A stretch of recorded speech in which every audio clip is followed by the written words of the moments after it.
গাড়ি নিয়ে টার্মিনালের ভিতরে যে ঢুকবো এরকম কোনো পরিবেশ পরিস্থিতি নাই। যেমন রাস্তা নাই, ঢুকবো, ঢোকার যে রোডটা ওই রোডটায় মনে করেন যে যেভাবে গর্ত হয়ে আছে, গাড়ির মেইন পাতি ভেঙে যায়, অ্যাক্সেল ভেঙে যায়, যাত্রীরা লাস্টে লোকজন নিয়ে আমরা ধাক্কায় গাড়ি উঠোই। যে সমস্ত জায়গায় বিদ্যুতের পোস্ট ছিল টার্মিনালে, সেই সমস্ত পোস্টগুলো ভেঙে চুরে নিয়ে বিক্রি করে ফেলিছে। এই পোস্টগুলো লাগাই দিতে হবে, টার্মিনাল সংস্কার করে দিতে হবে। দীর্ঘদিন ধরে দেখতেছি আপনার এই রোডের স্থানে পরিস্থিতি খুব খারাপ। অনেক জায়গায় গর্ত হয়ে গেছে, পানি জমে যায়, গাড়ি ভালোভাবে আমরা কাজ করতে পারি না, মিস্ত্রি করতে পারি ৮০০ মণ পানি হয়।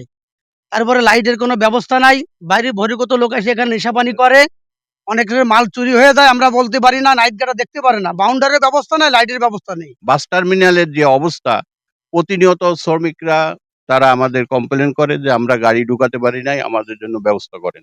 আমরা নিজেদের অর্থায়নে কিছু ইট টিট কিনে দিছি বিভিন্ন জায়গায়, কিন্তু এত অর্থ আমাদের কাছে নাই।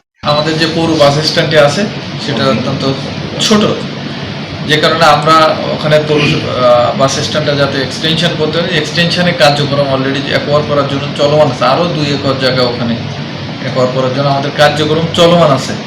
আমরা যদি এটা করতে পারি তাহলে একটা সুন্দর বাস স্ট্যান্ড বাগেরহাটবাসী কে উপহার দিতে পারবে পৌরসভা, সেই লক্ষ্যে আমরা কাজ করে যাচ্ছি। ইতিমধ্যে ওখানে যে এই কিছুদিন আগে আমাদের প্রচুর বৃষ্টিপাত হয়েছে, বৃষ্টিপাত হওয়ার কারণে ওখানে কিছু জায়গা আমাদের গর্ত হয়ে আছে, সেগুলো তো পানি জমেছে। আমি নিজে যে দেখে আসছি, আমরা খুব শীঘ্রই চেষ্টা করব যে এই গর্তগুলো ভরাট করে কিংবা কিছুটা কাজ করে যাতে সুন্দর একটা পরিবেশ তৈরি করা যায়।